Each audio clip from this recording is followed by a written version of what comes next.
네, 안녕하십니까. 반갑습니다. 네, 제가 오늘 미국 불교 명상과 과학에 대해서 여러분들께 잠시 이렇게 저의 경험과 뭐 여러 가지의 것들을 좀 말씀드리기 위해서 나오게 됐는데요.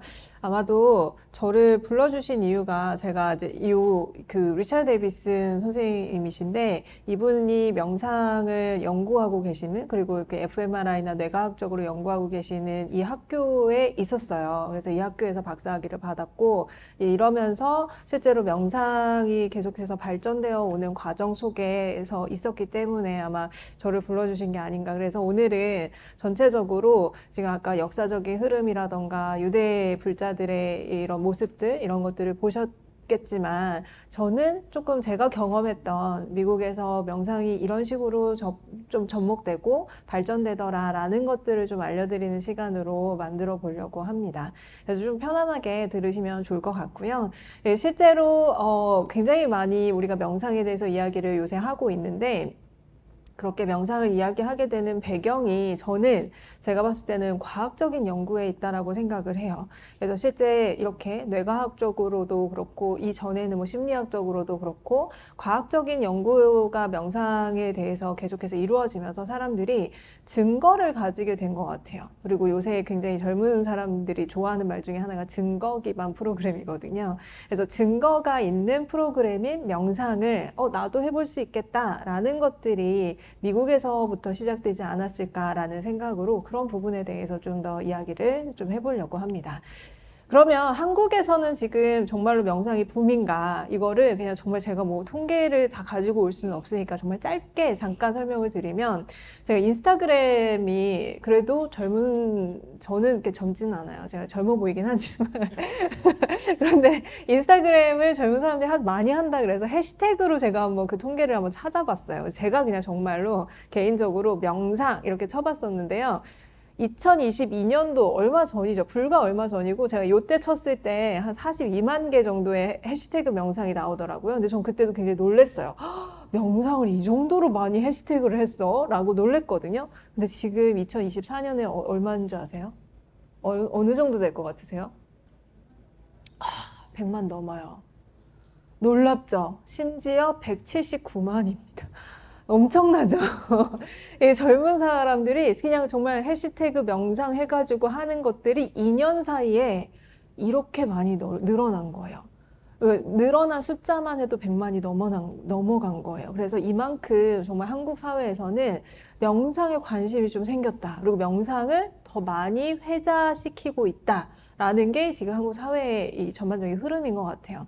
그런데 왜 제가 한국 이야기를 하냐면 왜 갑자기 한국에서 명상 이야기를 더 많이 하게 됐을까? 저는 그 이유를 사실은 미국에서 찾고 있는 거죠. 사실 미국이나 서양에서 계속해서 명상 이야기가 되고 있고, 명상에 대한 과학적인 이야기가 되고 있고, 그러면서 이거 너무 좋대, 증거가 있대. 그래서 정말 많은 대중들이 하다 보니까, 그럼 우리나라에서도 이거 안 할 이유가 없는 거 아닌가? 라고 해서 더 이렇게 들어온 것이 아닌가. 그래서 저는 이 기본적으로 미국 불교의 발전을 명상과 연관시켜서 명상의 발전이 실제로 불교의 발전과도 좀 접목되어 있다라는 말씀을 좀 드리고 싶습니다. 근데 사실은 한국 사회에서 왜 이렇게 또 갑자기 명상 이야기를 더 많이 할까? 저는 그 이유로서 하나는 또 고통인 것 같아요. 한국 사람들이 너무 많이 힘들고요. 물론 예전에도 힘들었지만 요새 젊은 친구들 더 많이 힘들다라는 이야기 많이 하잖아요. 이 고통, 이 스트레스를 어떻게 해결할 수 있을까라고 고민하다가 증거 기반의 프로그램이 있다니, 나 이거 해봐야지라는 부분도 저는 어느 정도는 이해가 좀 되는 것 같아요. 그래서 저는 스트레스, 고통하고도 좀 연결이 되지 않을까라는 측면에서도 미국의 명상의 흐름을 좀 살펴보려고 합니다. 제가 지금 현재 이제 그 와이즈 캠퍼스에서 학생들을 가르치고는 있지만 여름에는 서머스쿨, 국제 서머스쿨을 서울 캠퍼스에서도 가르치고 있어요. 지금 오늘 마지막 시간을 보내고 6시에 끝나자마자 왔거든요. 근데 이번 이제 국제 그 서머스쿨에 대체적으로 온 학생들이 미국에서 이제 보통은 많이 오는데요. 이번엔 유럽에서도 정말 많이 왔더라고요. 그래서 제가 지금 2016년도부터 국제 학생들을 대상으로 이제 명상을 지도하고 있는데 그때는 미국 학생들이 정말 많았고요. 지금은 미국뿐만 아니라 뭐 노르웨이, 영국, 호주, 리투아니아, 프랑스 이런 데서도 와가지고 명상 배우려고 왔다 하는 학생들이 많을 정도로 지금 서구에서는 명상을 정말 의외로 많은 사람들이 하고 있고, 심지어 제가 영국과 호주에서 온 학생들에게서 이야기를 들었는데요. 고등학생 때 배웠대요. 학교에서.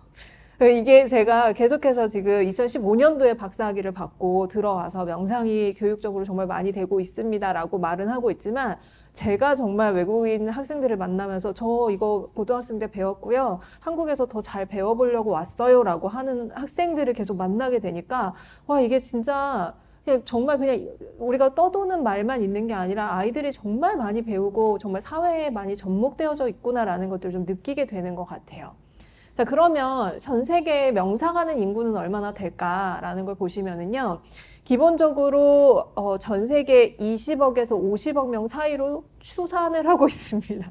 너무 갭이 크지 않아요? 30억 명 차이가 나는데, 근데 요 사이에서 왔다 갔다 한다라고 이야기를 하고 있는데요. 대체적으로는 미국에서는 성인의 약 15%, 근데 이게 다른 나라에서도 비슷해요. 그래서 영국, 독일에서도 약 성인 인구 15% 정도가 명상을 하더라. 근데 이게 말이 15%지요. 미국 인구가 얼마나 크게요. 미국 인구의 15%면 사실 한국 인구보다 더 많지 않을까라는 생각을 합니다. 그래서 실제로 정말 많은 사람들이 명상을 하고 있고요. 캐나다가 의외로 또 많이 해요. 캐나다가 이따도 말씀드리겠지만 연구도 많이 하고요. 명상도 많이 합니다. 그리고 인도. 뭐 우리 좀 자연스럽게 생각하게 되잖아요. 인도 많이 할 것 같잖아요. 근데 캐나다 만만치 않게 이렇게 많이 합니다. 자, 근데 여기서 더 신기했던 거, 제가 이번에 계속 이렇게 탐구하면서 찾아봤던 건데요. 이 마인드풀니스 박스라는 곳에서 구글 트렌드 데이터를 이렇게 찾아가지고 요거를 한번 분석을 해본 거예요. 근데 그 데이터를 제가 가지고 왔는데, 명상을 가장 많이 하는 나라는 어딘가? 라고 했더니 호주가 나왔어요. 야, 알고 계셨어요? 호주에서 명상을 많이 해요. 제가 아까 그랬잖아요. 호주에서 온 학생이 고등학생 때 배웠어요 라고 했다고. 심지어 지금 호주에서 온 학생 중에 한 명이 이제 석사, 박사 요 과정에 있는 학생이 왔는데 선생님이래요, 본인은. 근데 본인은 아이들한테 명상을 가르치고 있대요. 그래서 제가 진짜 이거를 그대로 듣고 요거를 보니까 와, 진짜 호주에서 의외로 우리가 알지 못하는 명상과 관련된 흐름들이 꽤 많이 일어나고 있구나라는 이 생각이 들었습니다. 그럼에도 불구하고 우리는 지금 미국 이야기를 하고 있으니까 미국을 보면은요, 여기 있어요. 여기가 첫 번째가 호주고요. 여기 조금 내려오다 보면은 그래도 상위권이죠. 그래서 미국에서도 꽤 많은 사람들이 이렇게 명상을 하고 있는 게 보이고요. 한국은 어디, 제가 너무 대놓고 한국을 이렇게, 한국은 여기 있어요. 여기 꼬리에 있습니다. 그래서 한국은 그래도 많이 하는 것 같긴 한데, 인구수에서 밀리나? 라는 생각이 들지만 한국은 여기 밑에 쪽에 이렇게 있습니다. 그래서 전 세계적으로 명상하는 나라들 이렇게 많고요. 이렇게 호주부터 시작해가지고 캐나다, 그다음에 뉴질랜드, 스위스, 미국 이런 곳에서 이렇게 많이 하고 있다라는 것을 좀 볼 수 있습니다. 그러면 명상하는 사람들은 얼마나 할까? 이거는 종교학과 관련된 통계인데요.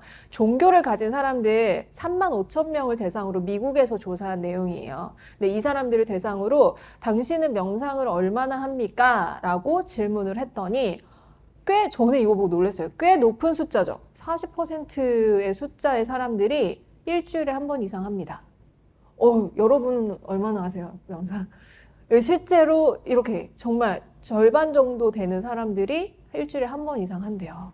그리고 뭐 나머지는 정말 그 다른 절반은 뭐 거의 안 하거나 가끔 하거나 요렇게 하는 모습을 볼 수 있었습니다. 근데 요거는 제가 조금 더 이 종교와 관련해서, 불교와 관련해서 좀 더 많은 통계들을 좀 드리고 싶어가지고 찾아온 건데요.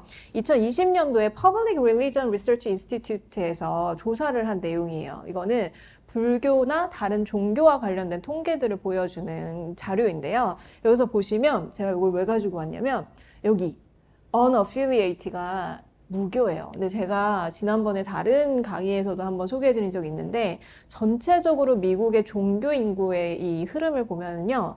불자는 거의 변함이 없어요. 거의 비슷해요. 근데 놀랍게도 기독교인은 조금씩 줄어들고 있습니다. 근데 이게 어디로 가냐? 무교로 가요. 그래서 무교 인구가 늘어나고 있어요. 그래서 이 연구들을 좀 많이 하고 있는 곳이 중에 하나가 퓨 리서치 센터라는 곳이 있는데요. 거기에서도 실제로 이렇게 통계를 보면은 앞으로의 미국 종교 전망을 예상할 때 기독교는 좀 줄어들 것이다. 대신에 무교가 늘어날 것이다 라는 게 계속해서 반복되어져서 나오고 있어요. 근데 여기서도 보시면 무교 꽤 있거든요. 근데 여기 연령을 주목해야 돼요. 젊은 연령대에서 무교가 늘어나고 있다라는 겁니다. 근데 놀랍게도요, 불교의 연령이 되게 젊은 거 아세요? 미국에서. 우리나라의 불교 연령대는 좀 높은 편이잖아요. 근데 여기서 이제 종교의 중간값, 그 연령을 보여주는 거거든요. 여기 보시면 기독교는 조금 높아요. 기독교의 중간값. 여기서 중간값이라는 건 통계에서 이야기하는 건데요. 예를 들면 불교를 믿는 사람들을 미국에서 일렬로 쫙 세워요. 그 연령별로. 그래서 1세부터 시작해서 뭐 90몇 세, 뭐 100 몇 세까지 있겠죠. 쫙 세웠을 때 딱 중간에 있는 사람의 연령을 중간값이라고 해요. 그랬을 때 이 불교에서는 몇 살이다? 36살이다. 꽤 젊죠.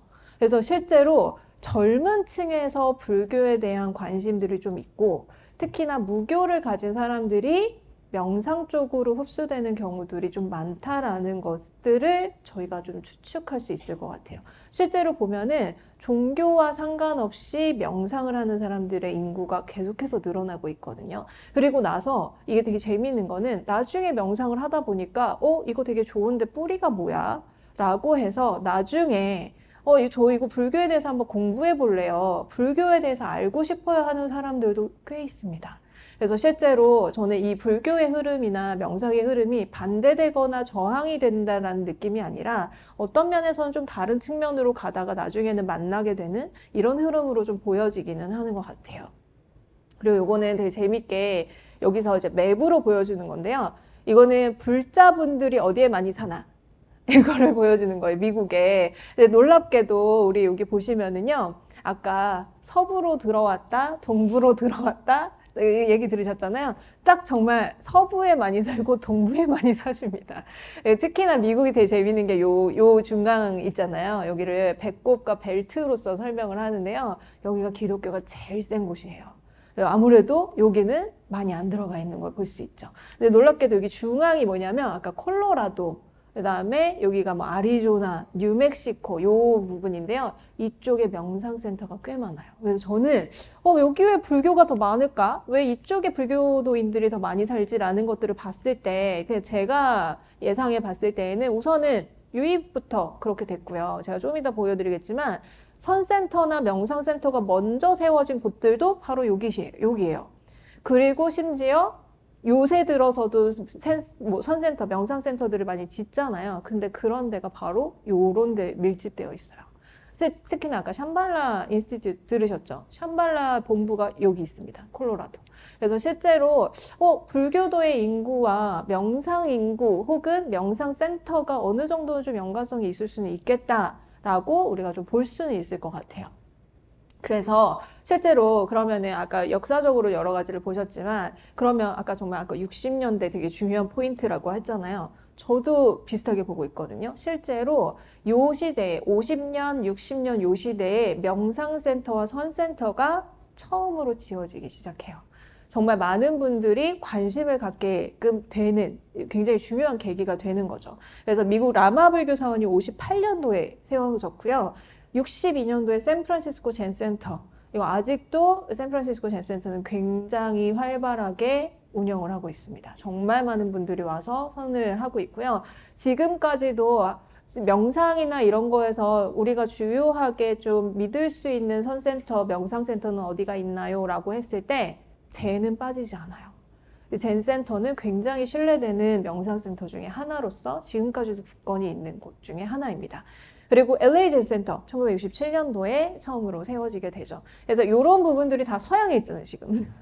서양. 아까 그 라마불교는 동부. 뭐 이런 식으로 해서 실제로 서부와 동부 쪽에서 이런 명상센터들이 이렇게 만들어지는 모습을 볼 수 있고요. 그다음에 동부 쪽에 또 프로비던스 젠센터. 이거 누가 만드신 줄 알아요? 숭산 스님께서 한국의 순사 스님께서 이렇게 만드셔서 지금까지도 많은 분들이 선수행을 하고 계시는 굉장히 중요한 명상 센터 중에 하나가 되었죠. 그래서 실제 아까 유대불교에서도 들었던 많은 분들 계시잖아요. 그 중에서 정말 중요한 존 카바친 선생님. 항상 저하고 이따가 제가 사진 보여드릴 건데요. 저하고도 이렇게 만나면 아, 한국 스님, 제가 충산 스님 제자예요. 라고 늘 볼 때마다 말씀하세요. 정말 자랑스럽게 말씀하시는 그 프로비던스 젠 센터. 여기에서 정말 많은 분들이 선수행을 하게 되십니다.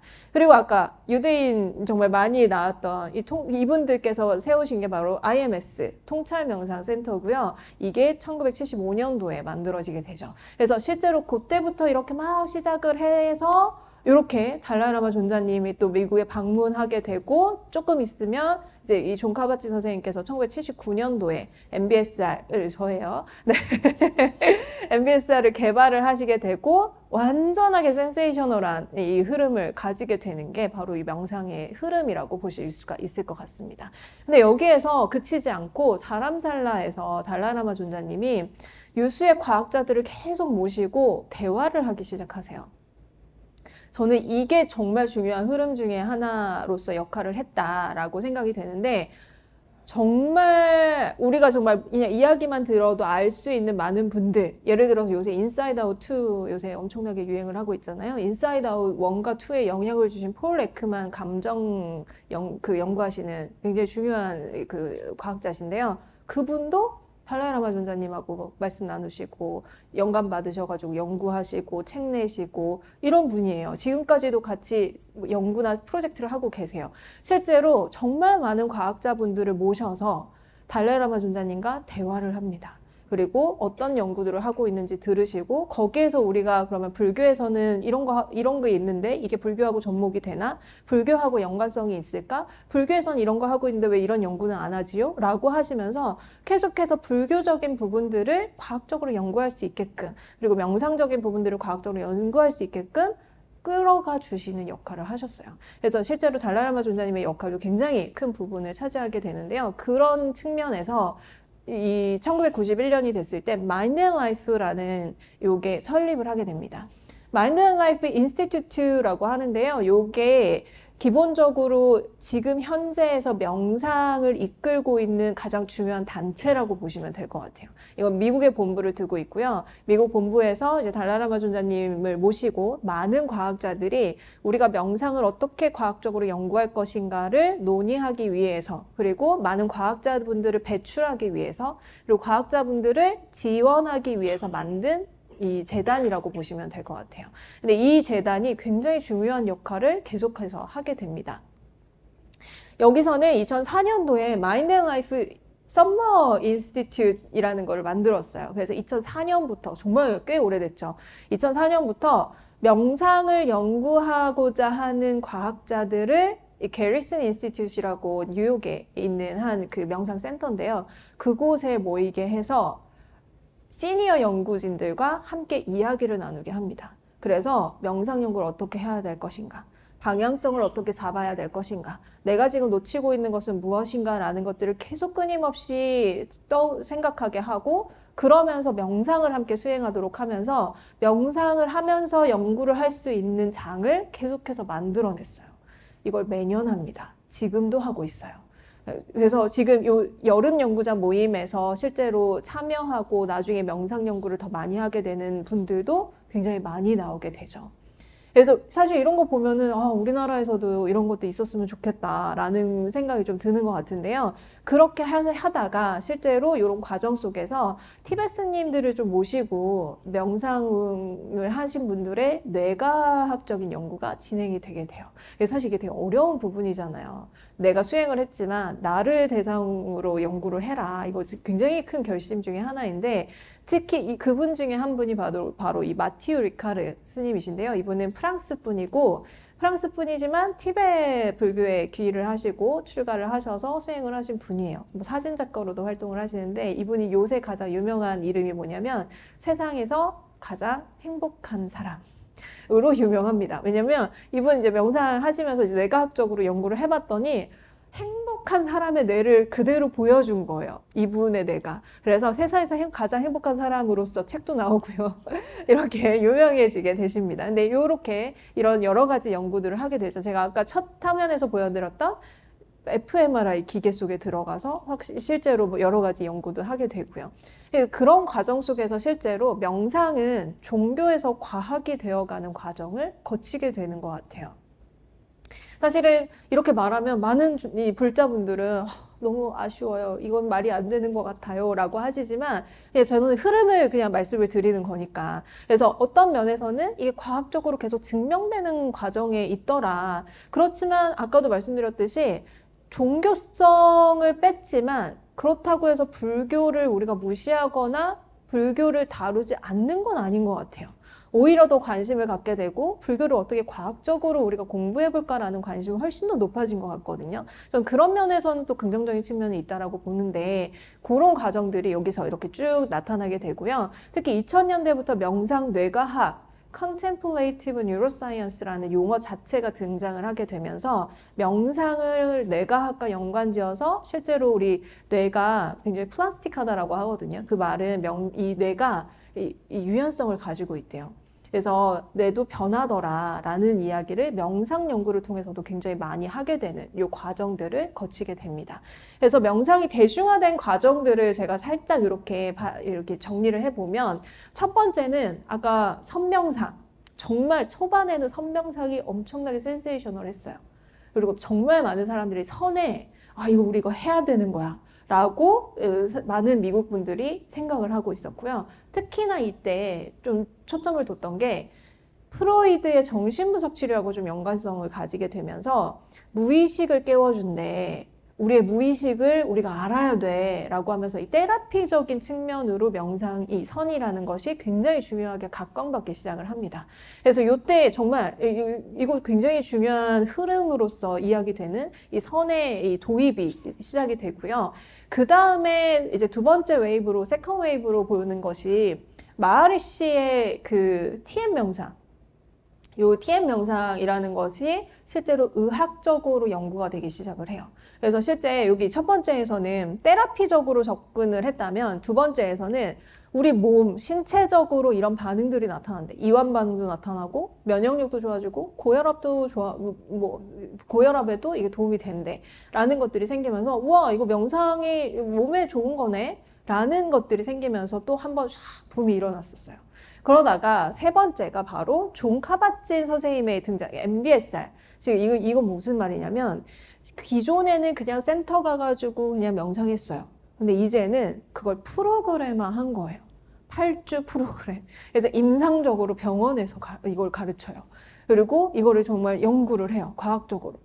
효과 연구를 하고 그렇게 되면서 이게 조금 더 과학적으로 증명될 수 있는 부분이네. 이게 프로그램화 될 수 있는 것이네. 그러면 이런 프로그램들이 더 대중들에게 접근 가능하겠네 라는 것들이 되면서 이때부터 이제 점점 더 많은 프로그램들이 만들어지고 굉장히 다양한 프로그램들이 나오고 이것들이 과학적으로 더 증명되기 시작을 합니다. 근데 이것이 그냥 일반적인 과학적 증명, 심리학적인 증명이 아니라 뇌과학적인 것과 또 결합이 되면서 사람들에게는 훨씬 더 많은 신뢰성을 얻게 되는 거죠. 그래서 그러면서 지금까지 이렇게 명상이 쫙 오는 이런 과정들을 좀 볼 수 있다라고 말씀드리고 싶고요. 그래서 제가 웹 오브 사이언스라는 정말 이 중요한 그 논문들을 모아두는 데이터베이스를 한번 분석을 해봤는데요. 여기서 보시면 명상 연구의 변곡점을 찾아보실 수 있어요. 실제로 2000년도에 제가 마인드풀리스 연구물 찾아줘 라고 하면 22개밖에 안 나와요. 2000년에. 근데 2000년에 발표된 연구가 22개라면 실제로 2010년도가 되면은 371, 2015년에는 1259, 지금 현재는 3500개까지 1년에 출판이 됩니다. 이거 되게 놀라운 거예요. 이게 실제로 이렇게 많은 연구가 1년에 출판된다라는 거는 또 그 이면에는 그만큼 정부의 지원도 많았다. 그만큼 정부가 신뢰하고 있다. 명상을, 마인드풀리스라는 것을. 이런 부분도 지금 우리가 볼 수 있는 거거든요. 그래서 우리한테 시사해 줄 수 있는 부분은 꽤 많은 것 같아요. 근데 여기서 봤을 때 이 부분 있죠. 전 여기가 변곡점이라고 생각을 했어요. 실제로 제가 미국에 처음으로 유학을 저는 나는 명상 교육을 한번 공부해 보겠어 라고 하면서 이 위스콘신 대학교를 선택한 이유가 거기 이제 그 명상을 연구하시는 리처드 데비슨이 계시고 또 교육학적으로 굉장히 좋은 학교였기 때문에 제가 이제 명상 교육을 하러 갔었는데 2009년도에 처음 갔어요. 그리고 2015년도에 박사학위를 받았는데 그 사이가 바로 여기예요. 그래서 실제로 명상이 막 붐이 나면서 연구들이 막 되고 학회가 여기저기서 막 열리고 요런 때에 제가 딱 거기 있었거든요. 한국에선 아직까지는 명상에 대해서 이렇게 많이 얘기 안 될 때. 그래서 제가 이걸 보면서 와, 나 진짜 이게 내가 목격하고 있는 게 뭐야? 라는 생각들을 정말 많이 했던 것 같아요. 근데 그게 지금 약간 우리 한국에서 이제 막 일어나고 있는 이런 모습인데요. 그래서 이런 부분들을 제가 목격한 부분들을 오늘 이렇게 좀 전달하게 되는 이런 계기가 되는 것 같습니다. 근데 이게 학술 논문 수로 따지면 이런 식으로 이렇게 쫙 올라가게 되고요. 마음챙김 명상 그리고 연구 분야는 무엇이냐라고 봤을 때 가장 많은 거는 심리학이에요. 근데 여기서만 그치는 게 아니라 정신 건강과 관련된 부분, 그다음 뇌과학적인 부분들, 그다음에 뭐 public environmental, 뭐 occupational health라던가 아니면 교육 분야 이런 분야에서도 많이 하고 있고요. 간호학 분야에서도 많이 하고 있고, social science 사회과학 분야에서도 많이 하고 있고, 비즈니스나 뭐 이런 쪽에서도 많이 하고 있습니다. 그러니까 훨씬 더 지금 우리가 생각하는 것보다는 굉장히 다양한 학문 분야에서 명상을 연구하고 있다라는 것을 알 수가 있죠. 이 마음챙김 명상 연구 분야를 조금 더 또 주제하고 연관을 시켜보면 여기 대체적으로 보시면 뭐 디프레션이라던가 앵자이어티라던가 아니면 스트레스, 그러니까 우울, 불안, 그다음에 스트레스 이런 부분들과 좀 연관시켜서 얘네들을 좀 감소시키는 방향으로 연구가 좀 많이 되어 있고요. 요새 또 많이 이루어지고 있는 게 웰빙 아니면 행복감 이런 것들하고도 요새 좀 이렇게 계속해서 연구가 되어지고 있습니다. 그래서 실제로 미국에서는 마인드풀니스라는 용어와 관련해서 이렇게 연구가 쫙 되어가고 있으면서 점점 발전하는 모습을 좀 볼 수 있고요. 자비 명상도 제가 찾아봤더니 자비 명상도 거의 비슷해요. 그래서 아까 이 마음 챙김을 봤을 때하고 거의 흐름이 좀 비슷한 게 보이시죠? 그러니까 정말 중요한 게 2005년부터 15년 요 사이에 정말 많은 변화가 일어났다. 그러니까 요때 점점 많은 뭐 학회라던가 연구라던가 아니면 뭐 프로그램 개발에서 나온 거라던가 이런 것들이 막 모여들면서 이때부터도 정부의 지원도 확 늘어나고 그러면서 이때 이런 이야기가 나왔어요. 정부 지원이 이제 많이 늘어났으니까 점점 연구수도 많이 늘어날 거야. 맞잖아요. 확 늘어났어요. 2배, 3배 막 이렇게 늘어나게 되는 이런 모습을 보게 됩니다. 그리고 자비명상 논문수 이렇게 한번 보시라고 가지고 왔고요. 이번에는 제가 메디테이션이라는 용어를 한번 찾아봤어요. 이게 되게 중요한 게 제가 그때 있을 때만 해도 벌써 10년 전이죠. 있을 때만 해도 메디테이션이라는 용어를 사용하는 거를 꺼려 했어요. 왜냐면 존 카바친 선생님께서도 왜 마인드풀니스라는 용어를 쓰셨겠어요. 실제로 메디테이션이라는 용어를 썼을 때 이건 종교하고 너무 연관성을 가지게 되니까 나 이거 종교인 거면 안 할래 라는 것들을 굉장히 많이 생각을 했고, 특히나 미국은 이 공공장소에서는 종교 얘기를 절대로 하지 못하게 하거든요. 뭐 학교, 병원 이런 데서는 차별적인 것이 될 수 있기 때문에 종교 이야기를 하지 않아요. 그래서 메디테이션이라는 용어보다는 마인드풀니스라는 엄브렐라 텀으로 많은 것들을 포함하는 용어를 가져다가 쓰신 걸로 제가 들었었어요. 근데 그런 의미에서 메디테이션이라는 용어가 안 쓰이다가 요새 조금 달라졌더라고요. 그래서 지금 봤을 때 저기 보시면은요. 아이고 잠시만요. 여기 보시면 2000년 요때요. 진짜 쬐끔이에요. 여기 보시면 거의 진짜 여기 요 메디테이션 연구수 여기 100개 뭐 이런 식으로 나오잖아요. 요거 2010년이고요. 아까 2000년으로 가면은 정말 작아요. 완전히. 요렇게 되다가 실제로 요것도 2010년 되면 더 줄어들었다가 요때부터 쫙 올라가는 모습을 보입니다. 그러니까 이 사람들이 조금 용기를 얻게 되는 것 같아요. 나 이 메디테이션이라는 용어 써도 되지 않나? 이 용어 자체가에서 종교성은 조금 배제되면서 우리가 과학적인 부분들이 조금 더 많이 이야기되는, 근데 이런 것들이 좀 생기게 되는 것들을 여기서 또 볼 수 있는 부분이 있었던 것 같습니다. 그래서 나라별로도 한번 봤는데요. 제가 이걸 준비한 이유는 당연히 미국에서 가장 많이 되기 때문이겠죠. 지금 우리 미국 불교 이야기하고 있잖아요. 명상 연구 어느 나라에서 가장 많이 하나? 단연 미국입니다. 예, 이거는 누구도 따라올 수 없어요. 미국에서 정말 많이 연구가 되어져 있고 당연히 그만큼 미국에서 명상을 실행하고 수행하는 사람들도 그만큼 있을 수밖에 없다라는 것들이 좀 느껴지는 거고요. 제가 일부러 여기 길게 준비한 이유는 한국을 어떻게든 찾아보려고 여기 한국 이렇게 있습니다. 한국에서 마인드풀니스 컴패션 메디테이션 이렇게 찾아봤을 때 이렇게 요 위쪽에서 이렇게 하고 있는데 저는 이것도 정말 대단하다고 생각했어요.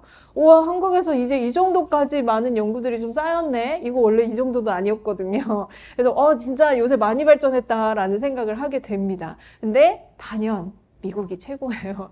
정말 미국이 많이 하고 있고요. 제가 얼마 전에 이제 6월 달에 아까 마인드 앤 라이프에서 이제 학회를 계속해서 열고 있는데 올해 연 학회가 이탈리아에서 열렸어요. 근데 항상 미국에서 열었거든요. 미국이 본부니까. 근데 이번에 처음으로 유럽 지부를 이제 마인드 앤 라이프 유럽 지부 여기에서 이제 같이 해가지고 열었는데 거기서 많이 느꼈어요. 미국에서 했을 때랑 유럽에서 했을 때랑 너무 차이가 나는 거예요. 미국에서 했을 때는 이따가 제가 잠깐 보여드리지만 진짜 그냥 기본적으로 제일 적을 때가 700명, 뭐 1000명 넘고 그 학회에 모이는 사람의 숫자가 그런데 여기서는 확실히 수도 적고 미국에서 많이 오셨어요. 물론 당연히 유럽에서 연구하시는 분들도 많으세요. 근데 미국에서 많이 오셨고 미국에서 많이 못 오게 되니까 숫자가 좀 적어지는 것도 있고 이런 부분이 좀 많이 느껴지더라고요. 그래서 아직까지는 정말 명상과 관련된 연구 아니면 명상과 관련된 프로그램 개발 이런 것들은 미국이 아직까지는 좀 많이 되어져 있구나라는 것들을 좀 느끼게 되는 이런 부분도 있었습니다. 그래서 제가 잠깐씩 제가 찍은 사진으로 제가 이런 경험을 했어요 라는 걸 보여드리면 2009년도에 처음으로 이제 유학을 갔거든요. 2009년도에 딱 가자마자 제가 집이 없었어요. 그러면 가서 구해야 된다 그래가지고 집이 없이 그냥 정말 학교 바로 앞에 그냥 잠깐 얻어 사는 요거를 잠깐 하고서는 딱 나왔는데 제가 나오자마자 집에 짐 놓고 나오자마자 발견한 게 바로 이분이 명상을 지도합니다 라는 플라이어였어요. 너무 놀랐어요. 내가 말로만 듣던 명상이 이렇게 그냥 정말 시골 학교잖아요. 근데 시골에 있는 학교에서 명상을 이런 분이 오셔가지고 그냥 지도를 하고 있고 누구나 갈 수 있는 이런 것들이 정말 장이 펼쳐져 있구나라는 걸 제가 딱 도착하자마자 느꼈던 것 같아요. 그래서 나도 뭐 잘 왔다라는 생각을 이때부터 하게 됐고요. 그냥 정말 가가지고 딱 이분이 아까 보셨잖아요. 쉐론 살츠보고 정말 중요한 분인데 가자마자 만났어요. 그래서 이렇게 명상도 하기도 하고요. 또 그해 10월에 마인드 앤 라이프 명상 컨퍼런스가 워싱턴에서 일어나게 됩니다. 워싱턴 DC예요. DC에 가가지고 제가 참여를 했는데요. 너무 놀랐어요. 그냥 콘서트홀에서 해요. 그리고 단지 여기 참여하시는 이 발표하신 분이 이 네 분이에요. 이 네 분을 보려고 콘서트홀이 꽉 찹니다. 근데 이 네 분이 무슨 얘기하냐? 과학적으로 이런 것들이 있대. 이런 것들 이렇게 연구해봤어. 이걸 혹시 뭐 불교계에서는 뭐 조언해 주실 게 없나요? 이제 달라이라마 존자님께서 막 말씀을 해주세요. 그러면 그거 이렇게 연구하면 되겠네요. 이 얘기하러 여기 이렇게 네 분 모이셨는데 정말 수천 명이, 제가 정확하게는 모릅니다. 근데 정말 많은 사람들이 이 콘서트홀에 모인 거예요. 그래서 너무 깜짝 놀랐어요. 진짜 이렇게 사람들이 관심이 많구나. 그리고 나서 2011년 계속해서 제가 이제 그 컨퍼런스마다 찾아갔는데 그걸 다 보여드릴 수는 없을 것 같아요. 시간 관계상. 그래서 몇 개만 보여드리면 2011년도에는 제가 유니버시티 오브 펜실베니아 대학교에 그 파스티브 사이콜러지라고 긍정심리학 센터가 있어요. 우리나라에도 굉장히 유명한 교수님이신데요. 여기에 가서 제 친구가 있어가지고 이제 좀 뭔가 이렇게 보러 갔더니 여기에 불교학자가 계신 거예요. 그래서 너무 깜짝 놀랐어요. 여기 우리 센터에 불교학자분 있는데 인사할래요? 라고 해서 만난 거예요. 그냥 가서. 근데 이분이 그냥 여기 센터에 계시면서 어떤 연구들을 하는지에 대한 여러 가지 논의들을 함께 하신대요. 그래서 저는 이것도 되게 놀랬던 거예요. 와, 이게 불교학자분들과 심리학자분들이 만나서 계속해서 새로운 논의들을 하고 실제로 마음이나 감정, 생각에 대해서는 불교에서 굉장히 많은 것들이 축적되어 있잖아요. 근데 이런 부분들을 미국의 심리학자들은 굉장히 가치 있게 여기고 있다는 걸 여기서 발견을 다시 한번 하게 된 거죠. 그래서 여기서 실제로 아까 마인드풀리스 명상 뭐 이런 거 하게 되면서 불교가 없어진 거 아니냐라는 우려도 하실 텐데 아니요. 제가 목격한 바로는 불교의 달라라마 존자님 포함하여 정말 많은 학자들이 과학자들과 함께 연구하고 있었어요. 그래서 불교를 뭐 퍼뜨리자 이게 아니라 불교에서 정말 잘 정리되어 있는 이것이 과학적으로 정말 우리가 증명할 수 있는가 이것을 정말 많은 과학자들이 유수의 과학자들이 증명하려는 노력들을 하고 있다는 걸 제가 발견을 한 거예요. 그래서 실제로 이것도 저는 불교의 또 다른 측면으로서 굉장히 긍정적으로 가는 방향이다라는 생각이 좀 들었던 것 같습니다. 그리고 나서 2012년도에 또 다른 컨퍼런스를 가게 됐는데요. 여기는 대학교에서 명상을 가르치는 사람들 그리고 대학교에 명상을 도입하고자 하는 사람들이 많이 모여가지고 논의했던 학술 대회였어요. 근데 이거에 4회째였어요. 2012년도에 갔을 때가 4회째. 그러니까 그 정도로 그 이전부터 계속해서 매년 하고 있었던 거죠.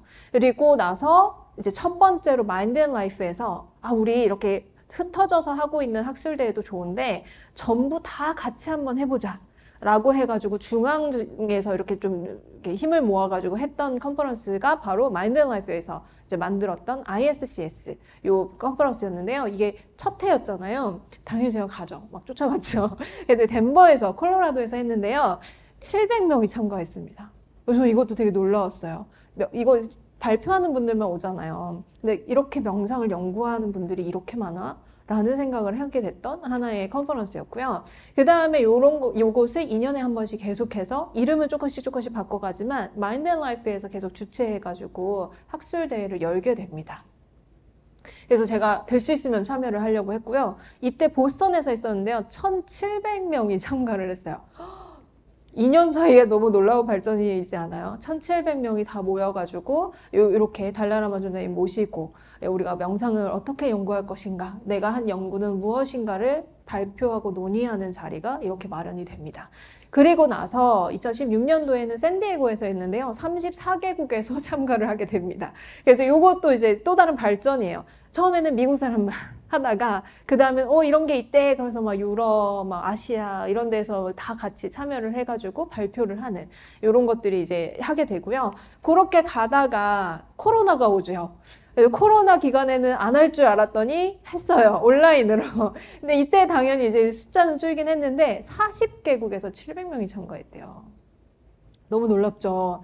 이 정도로 지금 명상과 관련된 연구들은 계속해서 되고 있고요. 그래서 제가 아까 말씀드렸던 얼마 전에 6월 달에 갔다 왔던 게 바로 요거예요. 그래서 처음으로 이제 그 유럽에서 했는데요. 저는 또 놀랐던 게 이게 계속해서 정말 발전되어 가는구나라는 걸 느꼈던 게 이 올해 발표된 많은 연구 중에 좀 특징적인 게 계속해서 연구자들이 non-dualism을 얘기하는 거예요.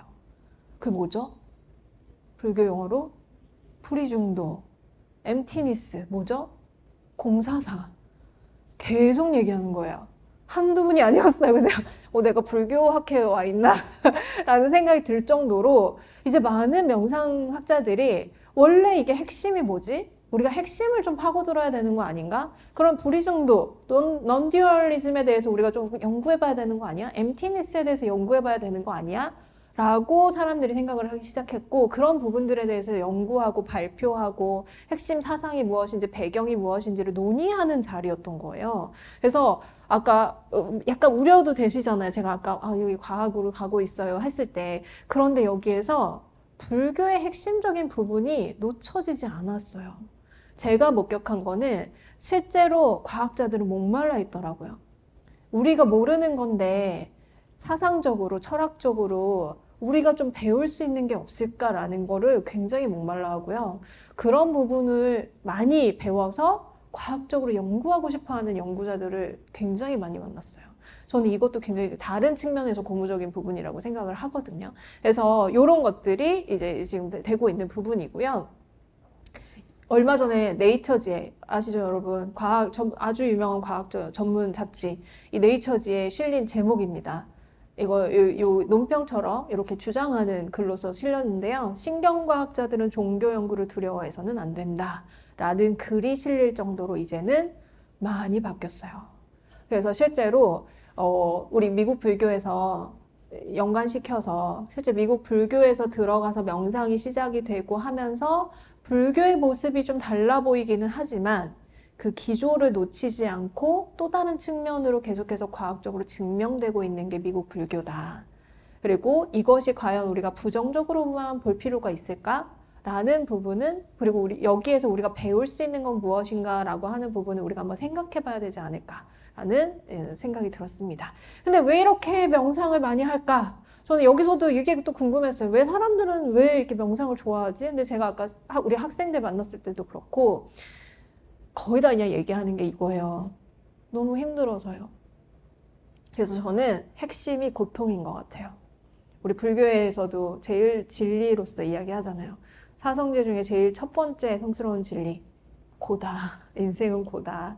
근데 이런 고의 자각으로부터 실제로 사람들은 이 고를 어떻게 자유롭게 여기서 내가 조금 더 살 수 있을까? 이 고로부터 자유로워지는 방법이 무엇이 있을까를 고민하면서 찾은 게 명상이지 않을까라는 생각을 많이 하게 됐어요. 그래서 실제로 아까 우리 명상의 첫 번째 웨이브, 두 번째 웨이브 거기서도 보시면 아시겠지만 테라피적인 측면, 아니면 뭐 신체적인 건강의 측면, 아니면 임상적인 과학적인 증명의 측면 모두 다 우리 힘든데 이거 어떻게 이거 해결할 수 있지? 다 고통이었던 것 같아요. 그래서 저는 명상이 미국에서 이렇게 발전되어 왔던 많은 것들 원인 중에 하나는 그냥 우리가 힘들어서 인생이 고니까, 그리고 이 인생이 곤데 이거를 해결할 수 있는 방법으로서 제안을 정말 잘하고 있는 게 그것 중에 하나가 명상이니까, 심지어 과학으로까지 증명이 되고 있으니까 해봐야 되겠다, 해도 되겠다라는 신뢰가 많이 형성되고 있는 게 아닐까? 이게 지금 미국에서 일어나고 있는 명상 붐의 모습이 아닐까라는 생각을 좀 해보았습니다. 그러면 여기서 사실 저는 끝내고 싶지 않았어요.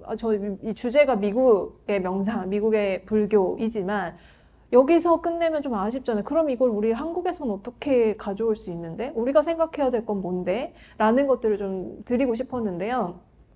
제가 한국에 대해서 이제 그 중요한 통계 자료를 좀 많이 발표할 때 사용하는 것 중에 하나가, 제가 이거 직접 설치하다가 찾아낸 자료인데요. 몇 년 전에 찾아낸 거예요.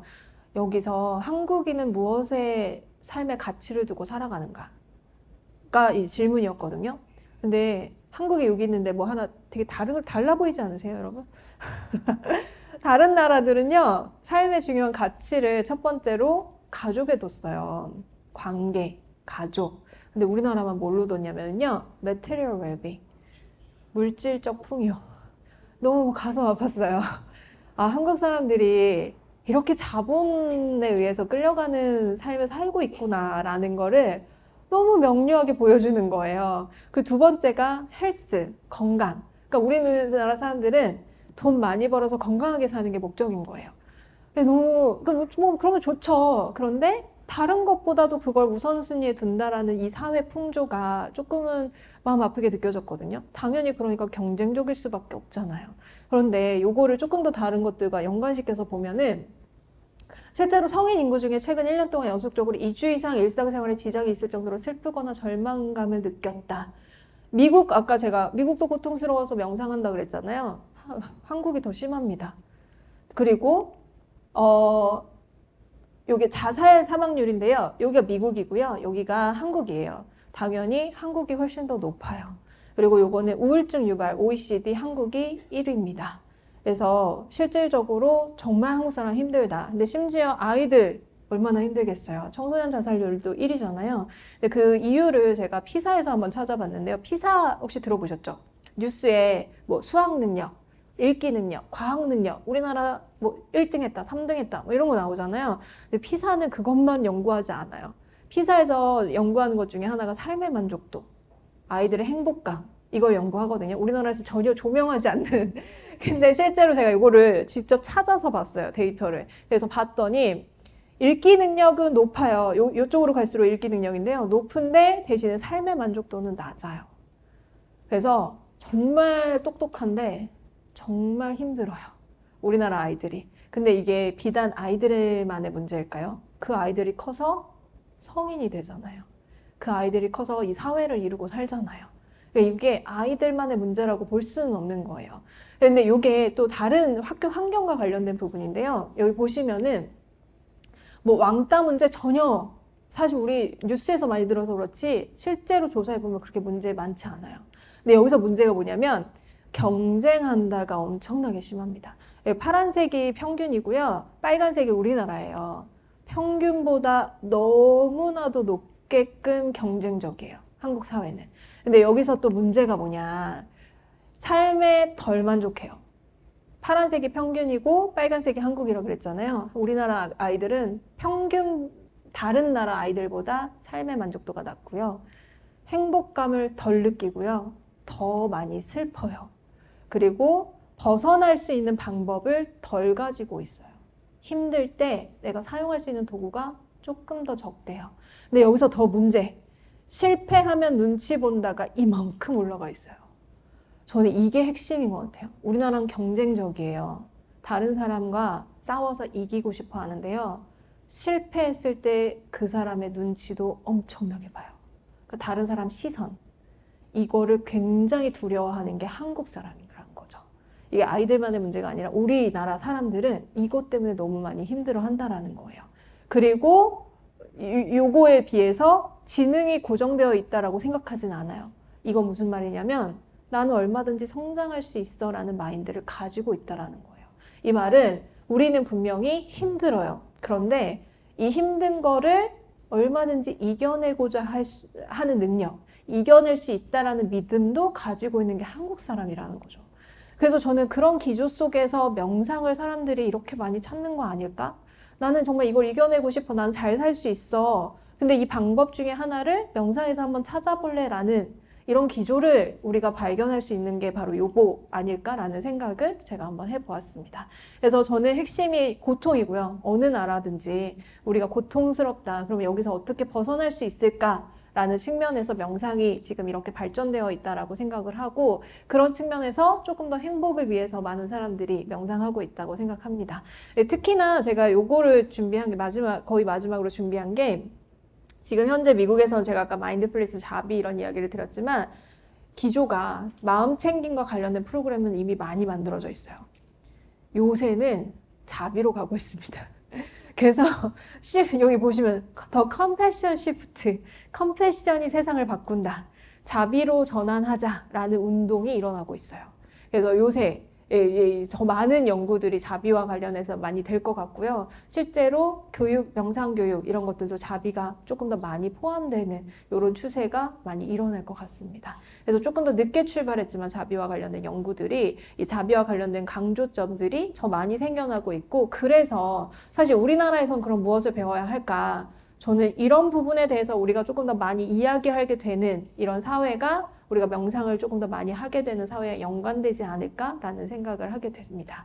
그래서 여러분들이 만약에 혹시 연구자라면 이런 부분에 대해서 더 많이 연구를 하시고 명상과 관련해서 아니면은 명상을 하실 때에도 나 스트레스 힘들어가 아니라 물론 그것도 뭐 자유롭게 하시면 너무 좋겠지만 이와 더불어서 여기 나와 있는 여러 가지의 긍정적인 덕목들을 함께 키우는 방향으로 우리가 명상과 관련된 수행과 연구들이 나아간다면 훨씬 더 미국을 따라가는 게 아니라 미국과 함께 가거나 미국보다 앞서갈 수 있는 방향도 있지 않을까라는 생각도 해보았습니다. 그래서 이런 부분들에 대해서 말씀을 드리면서 여러분들도 사실 미국 불교 배우지만 여러분들부터가 편안해지시는 게 제일 중요하잖아요. 그래서 여러분들이 편안하게 명상과 관련된 여러 가지 생각이나 느낌 이런 것들도 공유하시고 그다음에 명상 수행도 하시고 연구도 하시면서 지내시면 좋겠다라는 생각이 들었고 특히나 우리가 좀 편안해질 수 있는 방법은 저는 용기를 갖는 게 먼저라고 생각을 해요.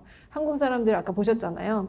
엄청 경쟁적이고요. 눈치 보고요. 이래서 편안하게 쉬는 것조차 힘들어합니다. 그래서 저는 멈출 수 있는 용기를 가지고 편안해지셨으면 좋겠다라는 말씀을 끝으로 하면서 마무리를 짓고자 합니다. 네, 여러분들 편안하게 행복하시길 바랍니다. 감사합니다.